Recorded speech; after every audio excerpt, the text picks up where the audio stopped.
Greetings, everyone. This is Ross from Spot Connection with the weekly comic book roundup. We've already done this week's X-Men books and Spider-Man books, so let's move on to the Avengers and, well, miscellaneous Marvel stuff, starting with Savage Avengers number 0.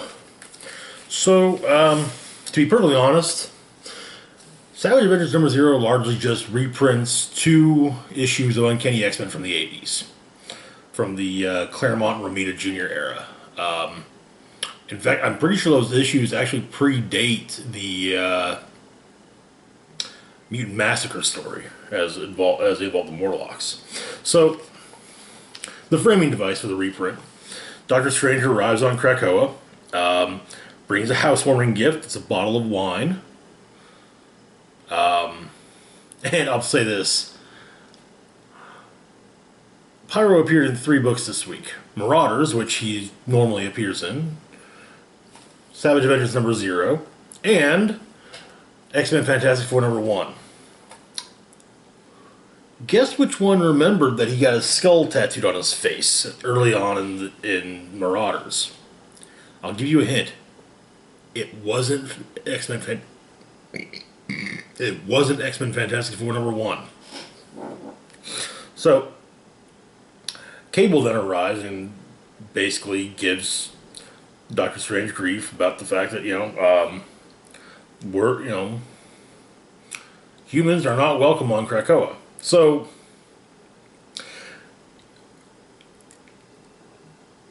Doctor Strange does the pettiest thing and levitates and says, okay, fine, I'm not on Krakoa. Now, if you would, please let Magic know that I'm here on urgent business. They talk a bit, then Magic arrives. Explaining he brings bad news. Conan Goth has returned. And so now, we basically are reprinting, it's a retelling of the Conan Goth saga.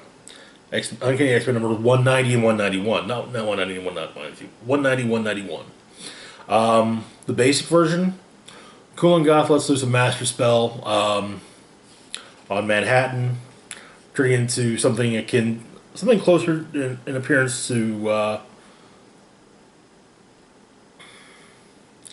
to be personal, to the Hyborian Age, all in an effort to destroy Spider-Man, a hated foe.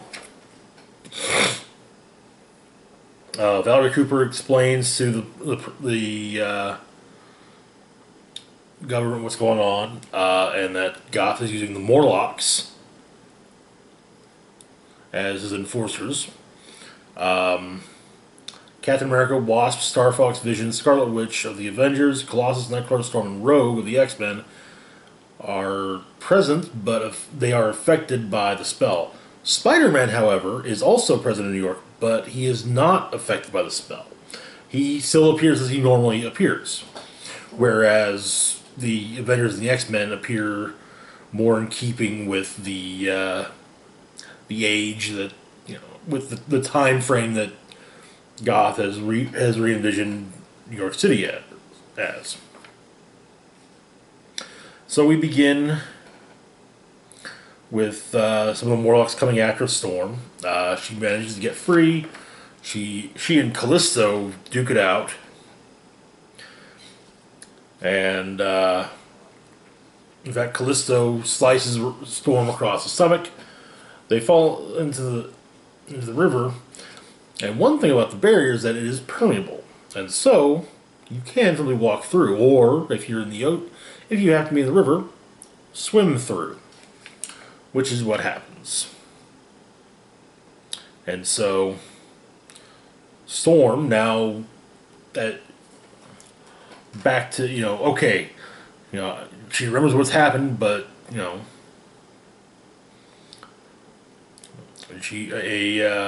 the naval vessel presumably comes to her aid. Meanwhile, we found out that Conan Goth has combined Xavier with the Morlock Caliban. He's also captured Doctor Strange and made it so that Strange can either speak spells or make sigils with his hands. And he's captured the New Mutants. And also turned them into his enforcers, with the exception of Warlock, who escapes, Sadly, the rest of them are turn on Warlock, but again, like I said, he escapes. However, Selene of the Hellfire Club is watching from the shadows and catches one of the Morlocks attempting to accost Magma and Phoenix of the X-Men and New Mutants.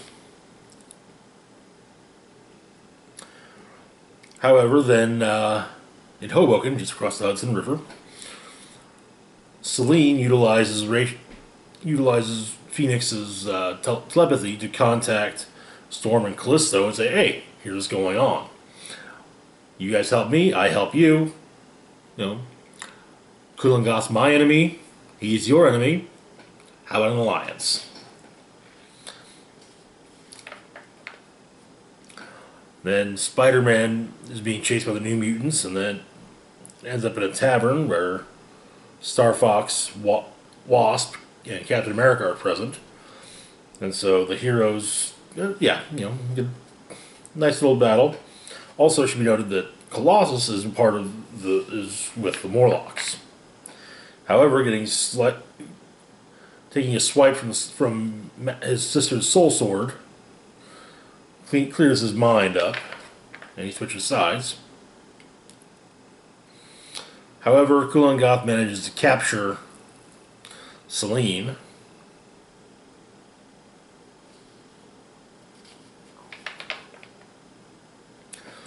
And so the heroes band together to take down Kulangoth, who has captured Spider-Man and is torturing him pretty relentlessly.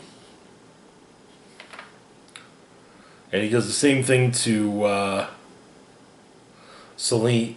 Goth does the same thing to Selene that he did to Doctor Strange, making it so that she can neither speak spells or draw sigils.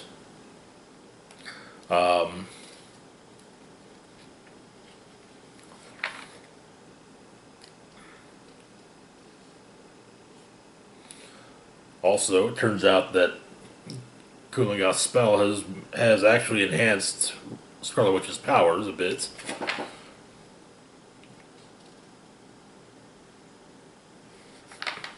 They continue on. During one of the various battles, Warlock saves Storm and at least tries to reconnect with her, as she doesn't recognize him. Then Kulangoth uses his magics to change Star Fox and Wasp into creatures under his control. And they go after the surviving heroes, but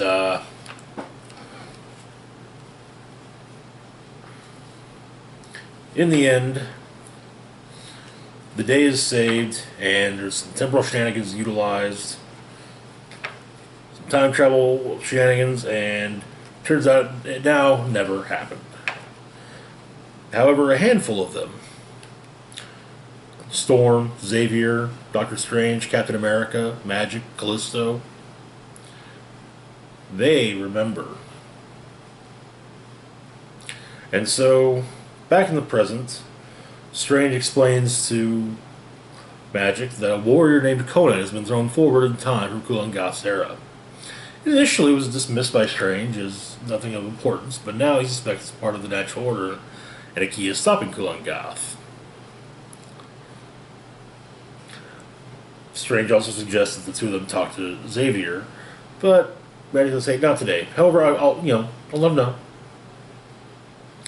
She's also confident that they'll beat Kulangoth again. But Strange explains that he's stronger than he was, as he's a cannibal. And in Savage Avengers number 11, Strange appeared into the past of Kulangoth's first life, seeing that Goth consumed sorcerers and their knowledge for thousands of years. So they're going to have to pull out all the stops to stop him.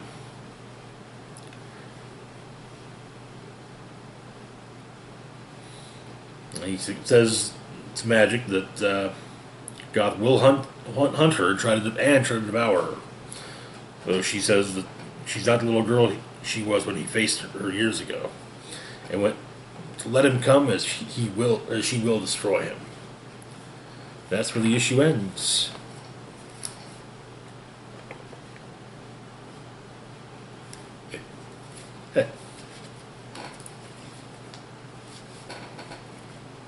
Ah, get in there.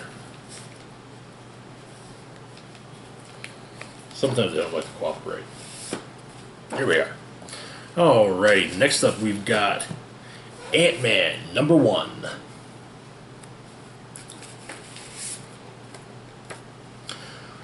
Alright, so we begin in this story begins in the Florida Everglades, with Ant-Man and Stinger going over a plan. Turns out AIM has branched out and distributing technologically altered street drugs to wholesalers to fund their operations. The advanced idea is to basically weaponize addiction. And so the plan becomes that Stinger shrinks the packages and then get them ready to be evacuated by a bug with the necessary lift to weight ratio. In this case, dragonflies.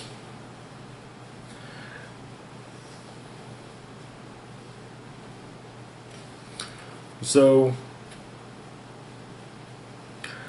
and then the two of them giant size up and attack the attempting to escape AIM scientists.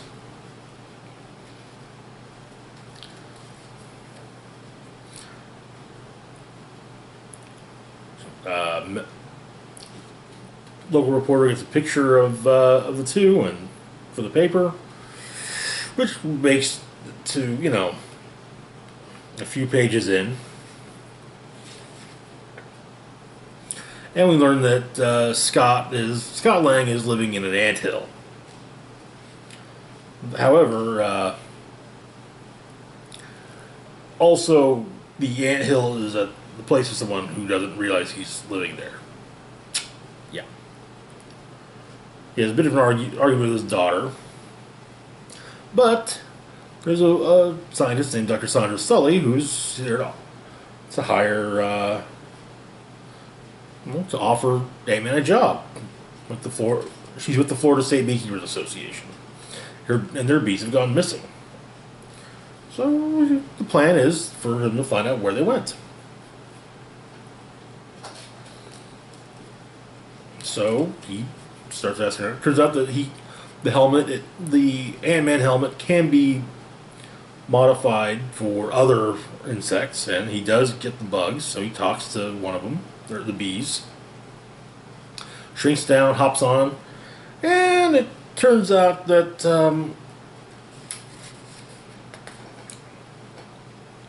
Swarm,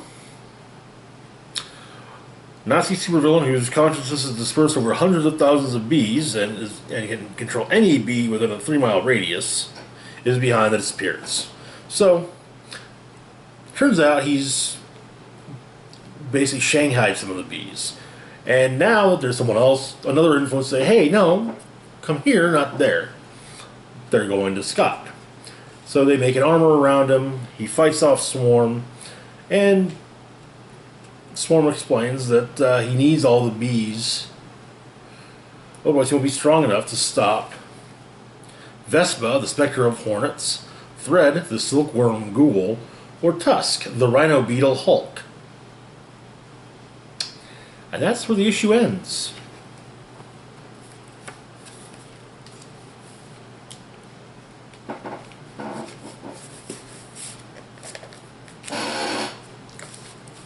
Next up, we've got Captain America: The End. Not sure. This might be the last of the The End one shots for this year's batch of them. So we start off. Cap is fighting Red Skull. He's fighting Red Skulls. Explaining that everything's gone to hell. Got a global climate catastrophe, war, disease, famine, all of it.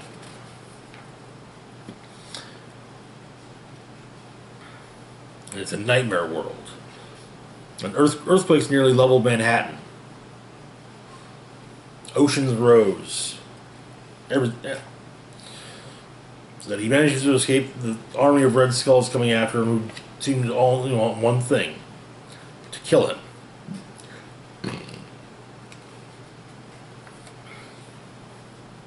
He makes his way to a sub-basement where he finds, however,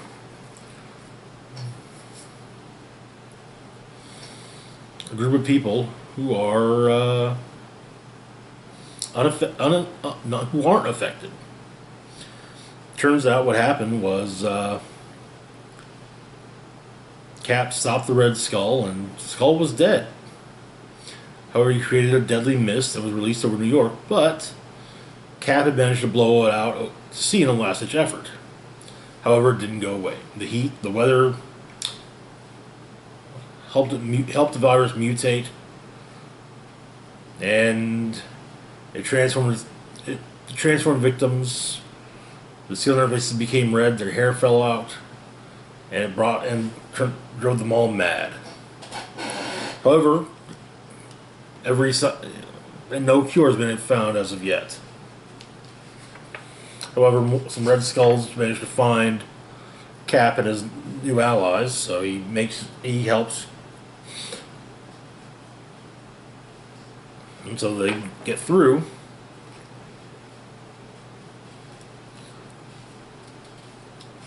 They manage to escape.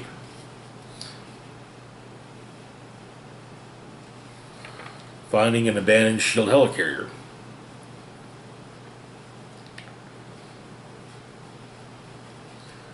Cap goes into basically to deactivate any booby traps that might be operational in it, and discovers the brains behind the swarm of Red Skulls. It's MODOK, who's also been infected by the Red Skulls virus. And so Cap fights Red MODOK and kills him. However, more Red Skulls show up and they go after Cap and crew.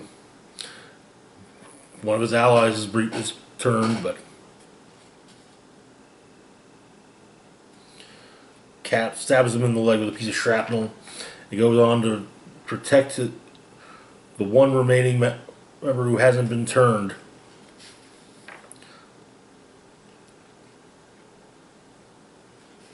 However, turns out there's a cure.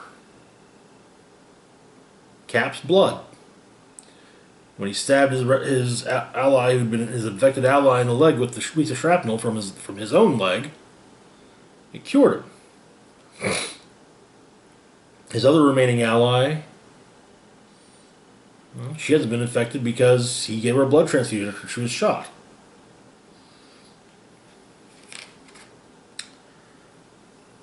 And so, Cap, after subduing the Red Skulls, Cap basically says, if my blood's the cure, then take it. Take all of it.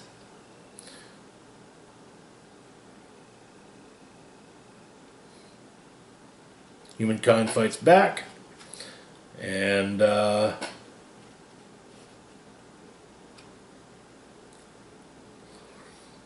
thanks to Cap's blood,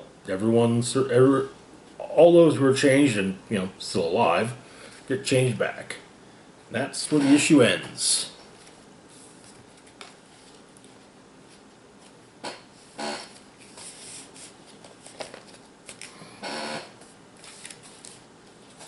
Moving on to Strikeforce number 6. Where we left off in Strikeforce, most of the team was investigating the energy-related seizures that that team member Monica Rambeau was having, which led them to an abandoned hospital where an experiment called the Aru Project was housed secretly. The hospital turned out to be full of ghosts. Not only the projections of the dead, but also the supervillain ghost, who had lured the team there at the behest of Moonstone, former psychologist Dr. Carl Sofin. And it turns out Sofin hopes to use Monica Rambeau's powers to stabilize her experiment. the first part of which she's already pulled off, raising the dead. So we start off several hours previously with Ghost and Carla looking over one of the people dying, and turns out his family. But he just passed. So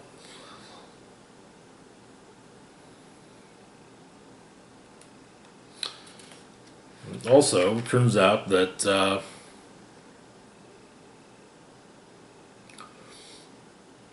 Ghost is involved because Moonstone has a memory card that includes the personality of the woman he loved.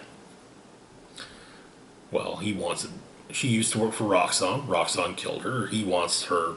He wants her back. So he's working with Moonstone to get the memory card. Now, however, zombies. Strikeforce is fighting zombies. And Monica Rambeau is insisting that they don't kill the zombies, but at least subdue them. In the possibility of putting their souls back in the bodies.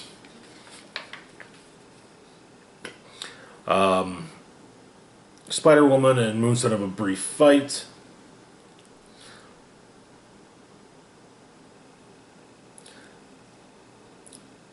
Ghost tries to leave, however, that pisses off Moonstone, who goes after him. Back at the safe house, Hellstrom has stopped the spell that was has ceased the spell that kept Count Ophidian of the Verdae sleeping. And then Wiccan taps his body and it cracks and shatters. They realize, okay, that was just like a defense mechanism. So they have no idea, however, where Count Ophidian went. And Wiccan then informs Hellstrom that he could theoretically see into an alternate reality where they've already found him and then work backward to where he is now. So he does it. Then Angela and Winter Soldier catch up with Ghost, and Ghost makes a deal with them.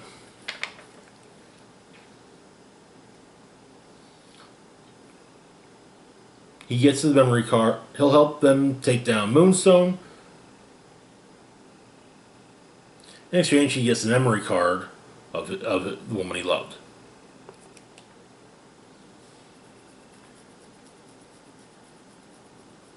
And the memory card is what was used to make the Aru project.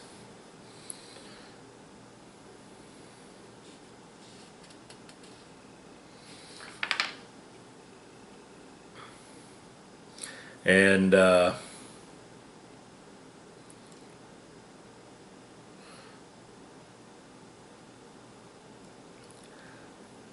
Wiccan informs Hellstrom that he's going to end up being a demiurge, the extra player dominance of all reality. And they find Count Ophidian in the basement, and it turns out that the home of the Verdae was destroyed, so they don't have a home to go to.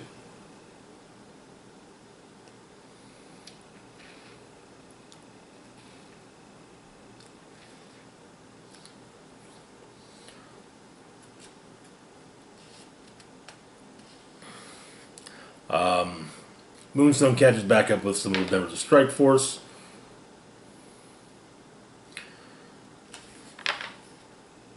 And they remove her Moonstone briefly.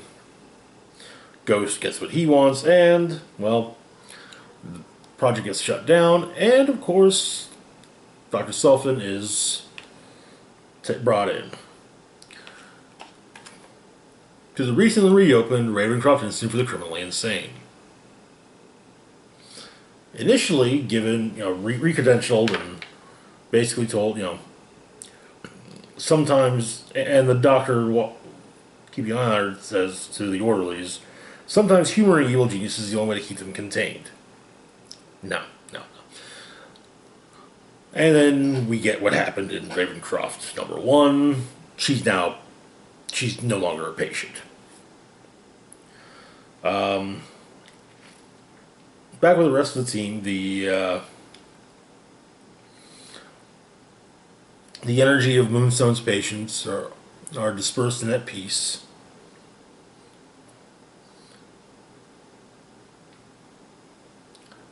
Blade let the Avengers know what happened, and basically made sure that the families are informed and cared for. Ghost is gone. And Wiccan has contacted Spider-Woman to say, yeah, Count Ophidian's awake, and turns out the Verdai have no home. And that's where the issue ends.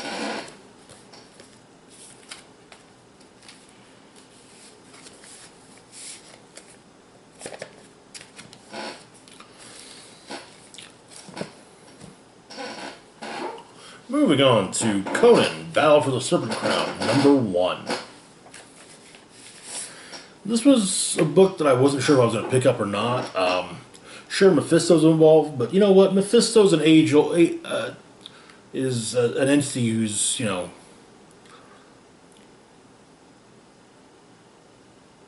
who counts millennia the way we count weeks. So, wasn't sure if it was part of the Marvel universe, Conan the Marvel Universe proper, or Highborn Age Conan. It's Marvel Universe, current Marvel Universe. So, in Nevada, Conan is wandering, makes his way to Vegas, and figures he needs to get himself some coin. So, he tries to knock over an armored car. However,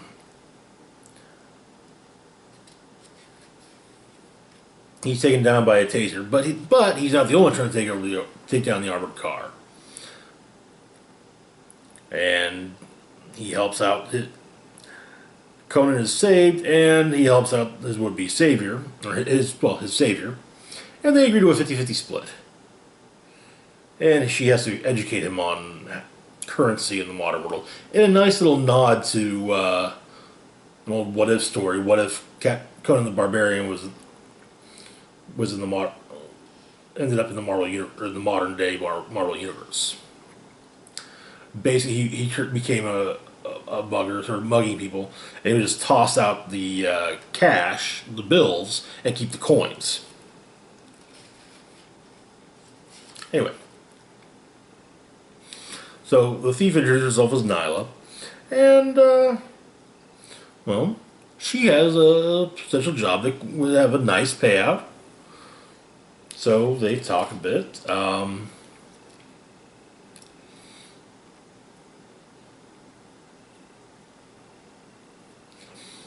She manages to convince him to come along.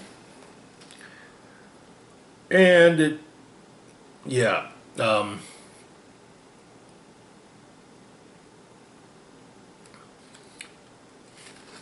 they make their way to the 6th floor, the suite of the person they're robbing. Nyla breaks in. They take down the security guards. But it turns out the place has already been knocked over by the Black Cat. Elsewhere, the man whose suite they were going to knock over is speaking with Mephisto and explaining, slight hiccup. Everything was working out perfectly the way we planned, but then the Black Cat got involved. And so, we can get things back on track, but, gotta add a bit of unlucky. There are ways around the unlucky turn. Mephisto basically says, that Conan will be made to free Mephisto. One way or the other, it will happen. And that is where the issue ends. Alright, that's it for this portion of the roundup. As always, feel free to like, share, and subscribe. Links to my Facebook, Twitter, Patreon, and PayPal can be found in the description box down below. This is Rock Ross Box signing off, saying, live long and rock hard.